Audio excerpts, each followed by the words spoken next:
How's it going? Ryan here at Etrailer.com. Today on our 2019 Subaru Forester, we're going to be taking a look at and showing you how to install the CURT 2-inch trailer hitch receiver. Many Subaru owners plan on using their vehicles to do a little bit of everything, and this is going to work perfect for that. Since it is a 2-inch by 2-inch, your options as far as accessories go are going to be more or less endless. The hitch is going to give us some pretty good clearance. It's going to sit right behind the edge of our bumper, so it's not going to be an eyesore, but it's going to give us more than enough room to be able to use those folding accessories without contacting the bumper. Pretty much the only thing you're going to be able to see is our receiver tube opening. We're also going to have this reinforced collar for extra strength. Now it is going to use the standard size 5/8 pinhole. Now keep in mind a pin and clip is not included, but if you need one, you can find it here at Etrailer. Now the safety chain openings are very large, so you shouldn't have any problem using just about any size hook. And they do sit quite a ways back, which gives us more than enough room. That way it doesn't interfere with our pin and clip. Now if you're using your safety chains a lot, since they are tucked back quite a bit, you will have to reach a little bit further back there, but in my opinion that trade-off is well worth the cleaner look. And since it is a Class 3, it's going to have some pretty impressive weight capacities. The maximum gross tongue weight rating is going to be 525 pounds. That's going to be the amount of weight pushing down on the hitch. So that's more than enough to use just about any size bike rack or any cargo carrier. As far as the maximum gross trailer weight rating goes, that's going to be 3,500 pounds, or the amount of weight pulling on the hitch. So that's the weight of your trailer plus anything you're going to have on it. Now I do want to point out, it is always a good idea to check with your Subaru's owner's manual to make sure your Forester can pull out much weight. But if you do plan on doing a little bit of towing, I'd recommend picking up some trailer wiring. That way the lights on your trailer will match the lights on your car, and you'll be safe and legal. Many of our Subaru customers use a variety of different types of hitch-mounted accessories. Now many of those accessories can have a little bit of rattle or play in the connection point here. If you're looking to eliminate that and keep a quiet ride, I'd suggest the Let's Go Aero Antirattle hitch pin. Now I'm going to give you a couple of measurements. You're going to use these to help figure out which hitch-mounted accessories to get. From the ground to the top inside edge of the receiver tube opening, it's going to be about 15 inches. And you're going to use that to figure out if you need to get a ball mount with either a drop or a rise. From the center of the hitch pin hole to the edge of the rear bumper, that's going to be about 4 inches. And you're going to use that to figure out if any folding accessories you might have can be stored in the upright position without contacting the bumper. And the good thing about this hitch, it's not very difficult at all to get installed. Speaking of which, let's go ahead and put it on together now. To begin our installation, we're going to be removing this plastic panel here on the driver's side. The first fasteners that we're going to take out will be these push pin fasteners. There's going to be 5 of them. We're going to have 1, 2, 3, and then once we take this one out, the mud flap will come down. There will be another one under there. Then we'll have one up on this side. Now to get these out, we'll just take a flathead screwdriver and pry underneath the head of the fastener. Pull the head of it down. We can just pop it out.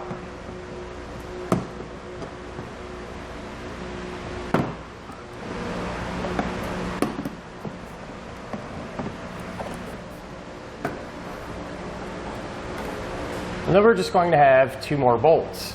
So I'll use a 10mm to get those off.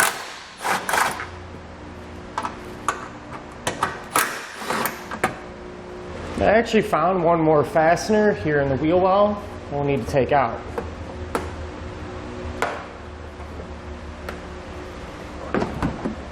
And we're able to drop this down and set it off to the side. Now we're going to need to lower our exhaust, but before we do that, it's a good idea to take a strap and just run it from side to side. That way when we do lower the exhaust, it'll have a little extra support. We're going to have a total of 3 rubber isolator hangers that we need to remove. We're going to have one right here on the side of the muffler. Now to get these off, good idea to spray them down with some penetrating oil or some soapy water. And we can just take a pry bar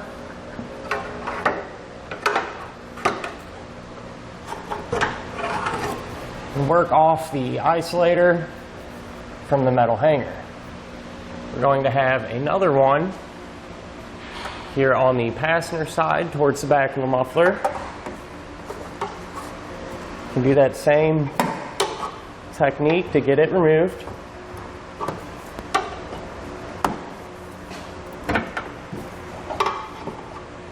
Then if we follow our exhaust towards the front of the vehicle, we're going to have that last hanger right here. Now we can remove our heat shield above our muffler, and that's going to be held in place with 4 10mm bolts.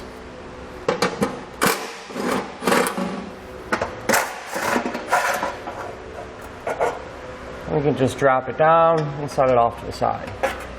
Now if we come to our frame rail, we're going to have 3 rubber plugs that we need to take out. Get them out, you can just take a flathead, kind of pry underneath it, and just pop them out like that. Now I do want to point out, from this point on, anything we do to one side, we're also going to do to the other. Now the instructions say they want us to enlarge this center hole to make it big enough to get our hardware into the frame rail. However, I found it a lot easier and a lot less material to remove if you come back to this rubber plug, take that out, and use this for the access hole since it's already quite large. Now what we're going to do is open this up just a little bit, and I'm going to use a die grinder to do that. However, you could use a large drill bit or even a hand file.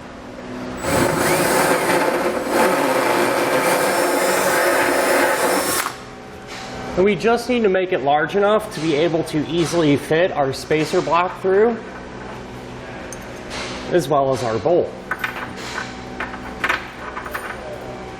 Now we can use the fish wire technique to get our hardware into place. So we're going to take the coiled end, and starting with this hole closest to our back bumper, push that into the frame rail and push it all the way back. What we're trying to do is get that coiled end to drop out of our access hole that we enlarged. Now once it's like that, we're going to take a spacer block, slide that over. We're going to take our carriage bolt and thread that onto the fish wire. Now we can grab the other end of the fish wire, feed our hardware up into the frame rail, pull it down until we get that bolt to drop through. Now I'm going to use that same technique to get that same hardware combination in these 2 remaining holes.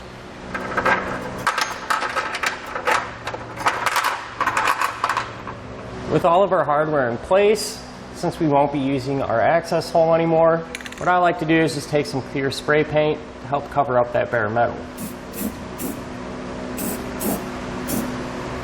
Now if you want to reinstall your heat shield, which is optional, you're going to have to drill a couple of holes. Well, if you look on the heat shield, there will be 2 dimples, and we're going to use that as a template to drill those holes to the size specified in the instructions.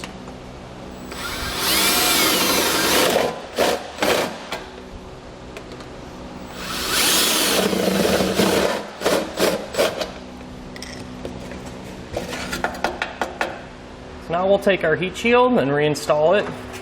We will have to run our fish wires through the 2 holes that we drilled.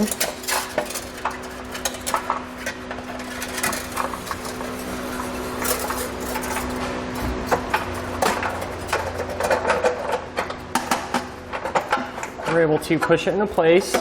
Now we're going to reinstall it using the factory hardware that was originally holding it up, with the exception of 1 bolt. We're not going to be putting this bolt right here back in.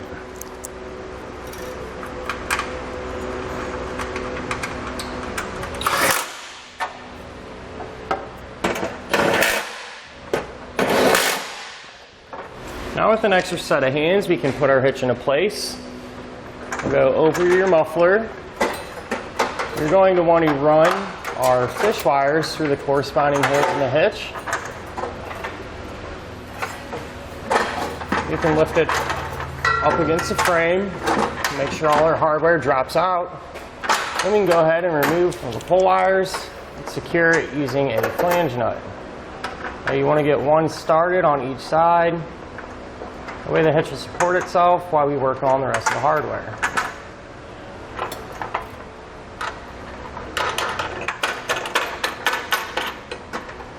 Now we can secure the rest of our hardware.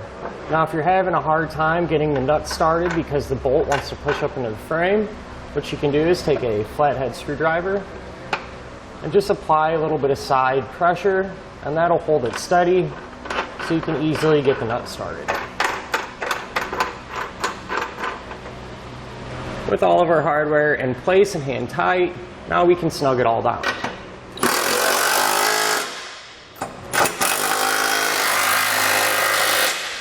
Now we can use a torque wrench to tighten all of our hardware down to the amount specified in the instructions.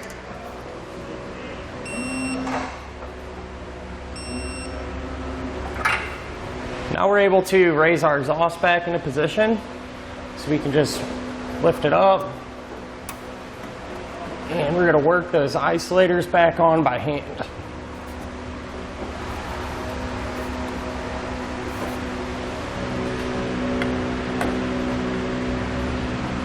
With the exhaust supporting itself, we can remove our strap. Now we can reinstall our underbody panel. We'll lift it up into place. Now I do want to point out, it's going to get resecured the exact same way. However, we're not going to be using this bolt here that secured this to the frame. We're only going to be using this one.